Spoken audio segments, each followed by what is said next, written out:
شریعت ضد جداشوی عائله ها هست.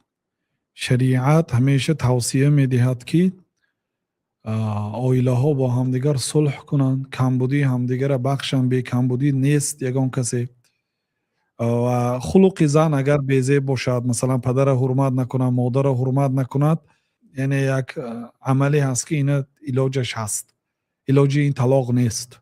بگذار یه مدتی مثلا از پدر و مادر جدا زندگی کند، دیگر راه های بینید، نصیحت کنید، پدر و مادری کلین نصیحت کند. این جزاش یا علاجش طلاق نیست برادران. گاه ها آدم زنش برای بد بودن خلقش یا بد بودن زبانش گاه ها طلاق میدهد، بعد دیگر زن میگیرد معقول نمیشد، با دیگر زن میگیرد معقول نمیشد، با همین با زنی اولش میبیارد. یعنی که این خیل نشویتون. همین مصلحت ها برای چی در کار؟ از آدمی کلان سال، از آدمی علمدار برای چی آدم مصلحت میگیرد؟ از آدمی تجربه کار برای چی؟ برای اینکه پشیمون نشود.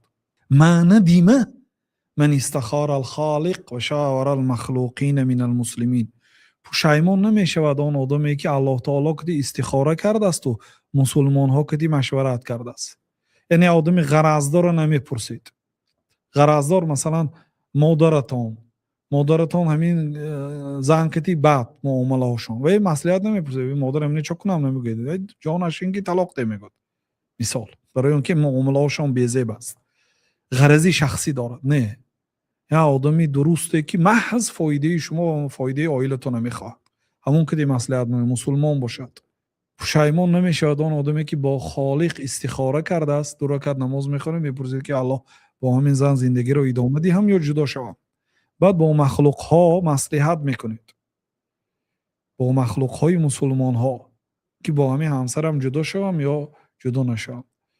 باور کنید برادرها، اگر همین اخلاق بد، یعنی معامله بیزیب، این چیزای برداشت کرده میشد. حضرت عمر همسرشان داد میزد. حضرت عمری که امپراتورا میلرزید، نامشون شنود میلرزید، لیکن همسرشان به سرشان داد میزد. گفتن که خیر کنیم، مادری فرزنده هست، مادری فرزنده هست، خدمتی من میکند، به همین از حرام خودم را نگاه میدارم. این زنتان کسی هست که شما به سبب وی از آتش دوزخ نجات مییابید، یا کسی هست که نفس خود را آرام میکنید و از گناه دست میبردارید. این چیزای رعایت کنید. زبانش بد است، اون به ترازوی حسنات شما هست. صبر کنید، انشاءالله الله تعالی عوضی نیک میده.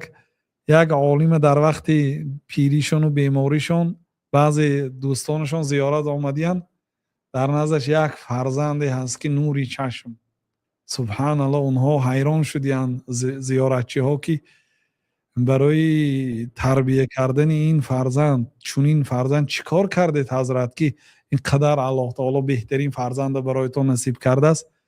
گفتن که یه مادر داشت بسیار بد زبان بود، بسیار لعنت کننده بود، بسیار میزنه که شطاح بود. صبر کردم، به اذیتش صبر کردم، فعوضنی الله منها هذا.